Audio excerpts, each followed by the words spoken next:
Assalamualaikum warahmatullahi wabarakatuh. Nah, sekarang kita coba mengungkap rahasia kenapa sih Anies Baswedan lolos di Formula E.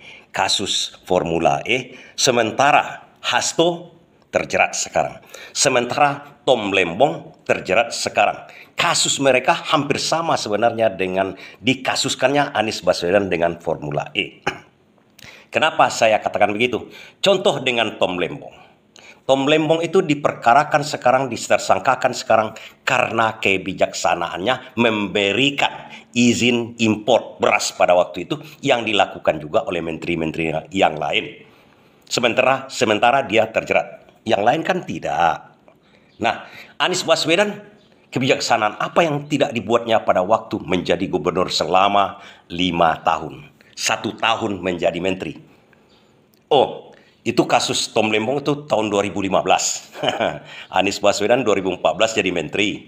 Banyak kebijaksanaan ditelurkannya. Apalagi menjadi gubernur, penguasa daerah paling besar di Indonesia, anggaran yang paling besar di Indonesia. Banyak keputusan-keputusan tersendiri, otoritas tersendiri kepada Anies Baswedan pada waktu menjadi gubernur. Kok cuma Formula E itu yang digadang-gadang, kebijaksanaan dia mengadakan event Formula E di Jakarta itu yang terus dikasuskan. Banyak kasus lain sebenarnya kalau memang bisa dikasuskan Anies Baswedan. Tapi kenapa Anies lolos? Oh, pertanyaan kenapa saya menyamakan dengan Hasto? Ya, Hasto kejadiannya kan ada. Kejadian maksudnya kasus suap menyuap itu ada. Tapi dalam hal ini pihak dari Hasto ingin melepaskan diri dari situ. Artinya eventnya, kejadiannya ada. Tapi apa keinginan dari Hasto? Dia tidak ikut dalam event itu. Itu yang diinginkan dia. Tapi dia tidak bisa lepas dari jeratan itu. Sama juga dengan Anies, misalnya di Formula E. Eventnya itu ada. Dan Anies sendiri yang menelurkan keputusannya. Tapi dia tidak bisa terjerat di situ. Apa sih rahasianya? Itu yang akan kita bahas. Dan jangan terkejut kawan-kawan, setelah kita lihat sebenarnya Anies Baswedan ini, dan setelah saya pelajari, Anies ini seperti pameo-nya semen Padang sebenarnya. Apa pameo-nya semen Padang? Dia telah berbuat sebelum yang lain memikirkannya.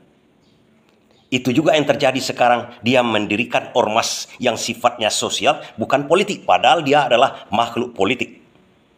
Nah, itu juga yang membuat kita harus hormat kepada Anies Baswedan saat ini dari tindakan-tindakan dia sebelumnya.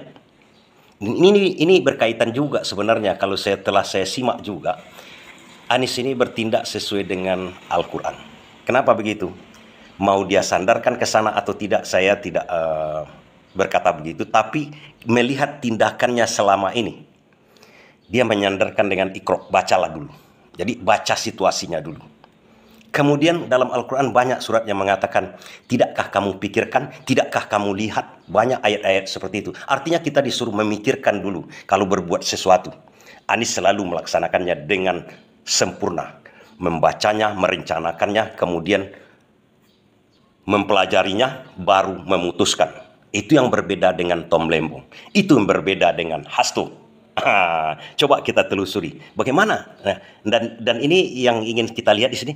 Bagaimana sih caranya Anies Baswedan itu membuat sebuah tindakan itu agar lolos, khusus dalam hal ini lolos dari masalah kriminalisasi. Karena dia bisa saja dikriminalisasi. Jadi gubernur itu tiap hari dia menelurkan kebijaksanaan yang berseberangan, bisa-bisa bentrok dengan hukum dan merugikan keuangan negara. Bagaimana sih caranya dia? Kalau kita samakan ketiga-tiga orang ini, kita jadikan contoh. Karena begini, mereka dikasuskan setelah mereka tidak berkuasa lagi. Tom Lembong artinya pada sekarang ini kan bukan menjadi menteri. Dia dikasuskan waktu dia jadi menteri dulu, menteri perdagangan. Anies Baswedan pun dikasuskan di Formula E setelah dia tidak menjadi gubernur lagi. Hasto juga diperkarakan setelah PDIP tidak masuk dalam partai yang berkuasa lagi sekarang. Itu sama mereka.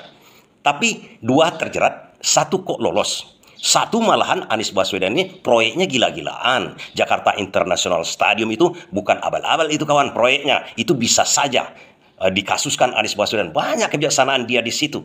Kalau mau disenter semuanya. Tapi pertanyaannya kenapa Anies lolos? Nah, kalau kita pelajari cara Anies ini. Ini cara Anies Baswedan ini. Dia bisa aja bentrok. Bentrok aja dengan pemerintah pusat kah, dengan oligarki kah? Kita tahu reklamasi pantai itu kepentingan oligarki yang dibabatnya di situ. Dan malahan menyetop izin reklamasi pantai itu sebenarnya Anies Baswedan melanggar peraturan yang lebih tinggi dari aturan gubernur. Coba bayangkan, mencabut izin reklamasi pantai itu. Melanggar aturan di atas dia malahan itu. Bisa dikasuskan dia. Tapi apa yang terjadi? Anies sama sekali tak disinggung masalah reklamasi pantai itu. Malahan Formula E yang jelas-jelas tak bisa sama sekali dikasuskan Anies Baswedan di situ. Karena itu pembayaran dan segala macamnya, kalau dikasuskan masalah korupsi, cuma pembayarannya 2 kali saja kepada pihak penyelenggara. Coba bayangkan, tidak ada melalui tangan dia, melalui apakah ada gratifikasi setelah itu, tak bisa ditelusuri, tidak ada memang. Artinya memang kalau Anies dikatakan dia tidak bisa ditersangkakan karena memang dia tidak korupsi, itu pertama. Tapi seperti Tom Lembong kan, kalau kita lihat secara nyata, mana ada dia korupsi di situ. Yang dimasalahkan adalah kebijaksanaan dia itu. Menteri-menteri yang lain melaksanakan sama dengan dia, tapi dia dicomot. Anies Baswedan juga melaksanakan misalnya Formula E, pembangunan JIS dan lain-lain. Seluruh gubernur di Indonesia ini banyak yang dipilih diambil oleh KPK. Dan juga dengan Hasto. Banyak kok kejadian-kejadian seperti itu. Tapi kenapa Hasto terjerat? Partai-partai lain banyak, kita lihat. Macam-macam lah kejadiannya. Tapi tak sampai ke sekjennya. Hanya pada orang-orang tersebut. Anggota-anggota DPR terpilihkah ataupun bagian-bagian kecil ranting-ranting dari partai-partai tersebut yang masuk, yang gol ke dalam penjara. Tapi ini kok sampai seorang sekjen bisa dijerat dengan hal itu. Nah, yang kita perhatikan di sini satu hal, kawan-kawan. Anies mempunyai visi, namanya visi ke depan. Itu yang saya katakan sama dengan Al-Quran tadi. Dia baca dulu, dia kuasai dulu, kuasai betul dulu. Ini benar nggak tindakan dia? Dia rasa-rasakan dulu. Itu memang membutuhkan sebuah kecerdasan otak yang sedikit encer lah. Kalau untuk ukuran kita barangkali ini agak sulit. Di samping memang integritas, tidak gampang terpengaruh oleh uang. Memang itu pertama. Tapi pertanyaan, Tom Lembong kan bukan orang yang haus duit juga. Kok bisa kena? Atau Hasto sebenarnya orang yang sudah kaya raya di sekjen partai, kok cuma masalah remeh-temeh itu saja? Sama memang. Tak ada masalah uang sebenarnya di situ. Tapi sebenarnya ini adalah masalah silap bertindak saja. Hasto silap bertindak, Tom Lembong silap bertindak. Makanya bisa dikasuskan. Tanpa berpikir lebih panjang. Kalau Anies berpikir lebih panjang, contoh di Formula E itu. Dia betul-betul pelajari dari awal, di pertengahan, sampai akhir, sampai akibat efeknya sesudah itu. Apa efek sesudah itu?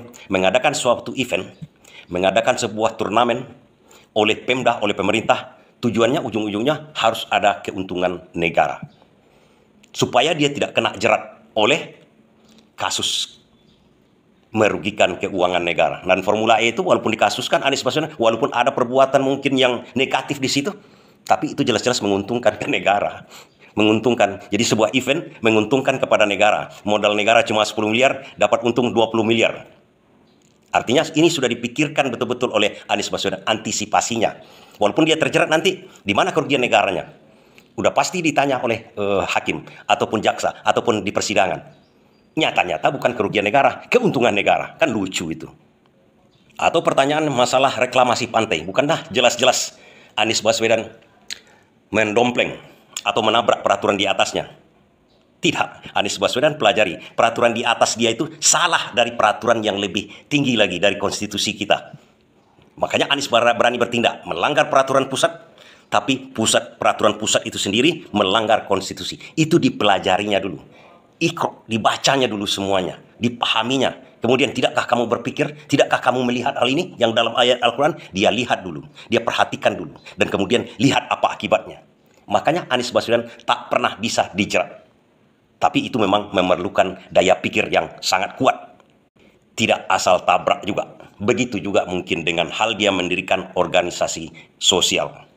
Ada hal yang besar yang ingin diambilnya di situ. Ada yang sudah dipikirkannya, ada yang sudah dibacanya di situ. Bahwa ini yang paling tepat saat ini. Walaupun ujung-ujungnya nanti Anies adalah makhluk politik. Makhluk politik, apapun yang dilakukan dia itu, ujung-ujungnya nanti adalah politik. Terima kasih.